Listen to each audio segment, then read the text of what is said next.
Bueno, cuando el pueblo llama, ¿no? Claro. Buenas tardes a todos, a todas aquellas personas que nos sintonizan y a todos aquellos que nos siguen en las redes sociales. Yo quisiera tratar un tema que viene desde la semana pasada, y que además ya nosotros habíamos tratado aquí el viernes pasado. Fue un tema que tratamos en una llamada, algo incómoda, por cierto, debo decir, que algunas cosas no quedaron, algo incómoda por los aspectos técnicos, no por nada de nosotros, y algunas cosas no quedaron claras. Antes de que el tiempo pase, y ya que se sigue discutiendo el proyecto de Código Penal, estas yo entiendo que ameritan una aclaración, sobre todo por parte de este equipo. Es un comentario abierto, particularmente porque en la primera fase nos hicimos preguntas y debatimos algunos temas. Y en segundo lugar también, porque a pesar de que se había programado para que el proyecto de Código Penal se conociera en segunda lectura, creo que en el día de mañana, aparentemente este no será el caso. De todas formas, también queda una amplia discusión en el Senado. Todavía el código o el informe o el proyecto no han llegado a la Cámara Alta, con lo cual vamos a tener discusión sobre el Código Penal por mucho. Y es preciso que en el camino algunas cosas sean precisadas. La primera, en los últimos días se ha discutido fervientemente en cuanto al tipo penal de corrupción. En más de una ocasión yo he establecido, tanto por este medio como por redes sociales, que entiendo que el tipo penal es comparativamente correcto y que en términos técnicos, y cuando digo términos técnicos me refiero a cómo lo vería una parte del sector de abogados, una parte del sector jurídico, diría, mira, los otros países que tienen un tipo penal de corrupción también tienen una pena similar a la que se vislumbra en nuestro proyecto de Código Penal. Pero ¿por qué yo personalmente lo digo? Y es lo siguiente. Hemos perdido de perspectiva de que la corrupción en sí misma no es un fenómeno jurídico, no es un fenómeno legal, es un fenómeno humano que tiene consecuencias en el ámbito ético, en el ámbito disciplinario, en el ámbito legal, pero también en el ámbito antropológico, en el sociológico, etc. ¿Qué es lo que ha pasado? De la corrupción se derivan una serie de conductas, igual que una serie de conductas se derivan del hecho de quitarle la vida a otro. Y aquí hago un paralelismo para quienes nos escuchan. Quitarle la vida a otro en un Estado de Derecho está prohibido. Ahora, la única conducta que puede producir el resultado de quitarle la vida a otro no es el homicidio. De hecho, hay varias derivaciones de ese tipo penal básico, como por ejemplo el asesinato, que no es más que un homicidio cometido con premeditación y acechanza, el parricidio, el infanticidio, el feminicidio, el homicidio imprudente o el atentado contra la vida del presidente. Todos estos delitos que yo acabo de mencionar obedecen a conductas distintas y que los códigos penales, no solamente el Código Penal de la República Dominicana, aprecia a partir de, primero, conductas distintas y segundo, de penas distintas. La pena por el homicidio imprudente, que implica una lesión menor en términos jurídicos que el homicidio doloso, es muchísimo más baja. Uno va de 20 años y el otro va de 1 a 5 años, por ejemplo.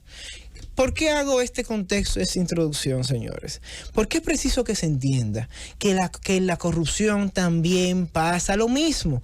Hay una serie de conductas que no todas afectan el bien jurídico de la misma manera, o dicho de otra forma, no todas afectan al Estado de la misma manera. Hay unas que son más intensas que otras y por eso conllevan una pena, en algunos casos, más bajas. ¿A qué voy con esto?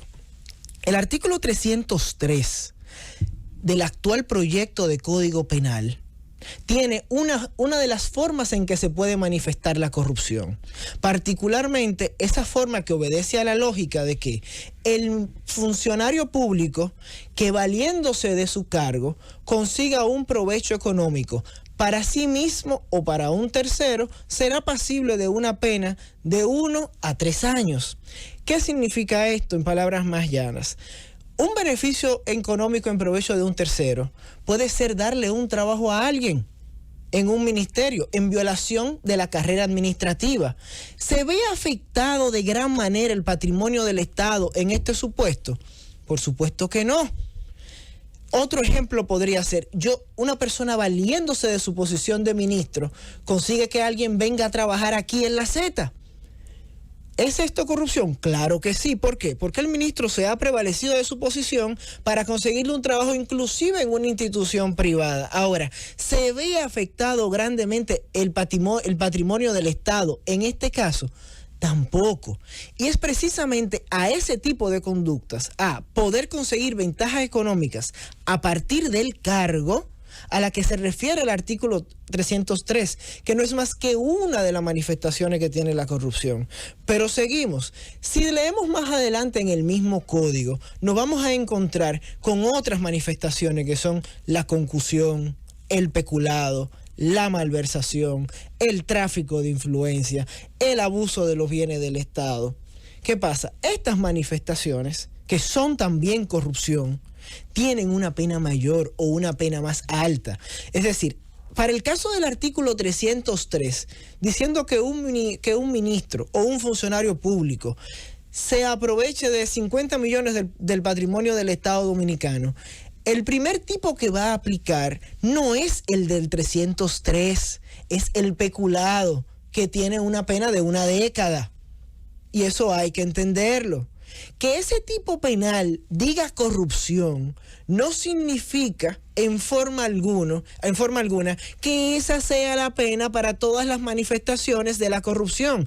El problema se solucionaría tal vez si en lugar de ponerle corrupción a ese tipo, el código simplemente hubiese estimado una definición, un concepto de corrupción. Corrupción es cualquier ventaja que un funcionario público obtiene a partir de su cargo, como definición.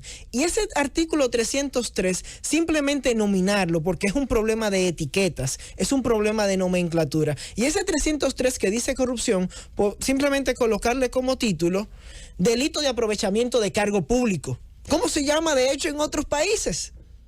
Y ahí estaría nuestro problema, al menos a nivel de nomenclatura y a nivel de la discusión no técnica y la impresión que le causa al ciudadano, porque eso hay que entenderlo. Cuando lee corrupción y ve de 1 a 3 años, lo se podría solucionar simplemente cambiándole el nombre, teniendo un concepto de corrupción al cual de entrada no se asocia una pena y todas las derivaciones. Le colocamos las penas que ahora están, porque es lo que hay que entender. Si en el día de mañana ese código se aprueba, va a ser corrupción cualquier provecho económico, aún cuando el patrimonio del Estado no se vea afectado. Es decir, no es una norma tan fácil, es un tipo penal muy abierto, que por ejemplo, yo que tal vez vengo de una formación más garantista, o si se quiere, más conservadora, más legalista, ese sería un tipo penal que en principio yo discutiría y no admitiría de golpe y porrazo, pero esa no es la situación en la que se encuentra la República Dominicana ahora mismo. Otro ejemplo, no se puede pensar que sobre la base de ese artículo, si por ejemplo José Luis es ministro de Obras Públicas y a José Luis le toca construir 2 acueductos, y sucede que tiene que construir el acueducto de Santo Domingo y el acueducto de Santiago, en ese orden. Como a José Luis le encanta Santiago, él dice, no, voy a construir primero el de Santiago y dejo en segundo lugar el de Santo Domingo.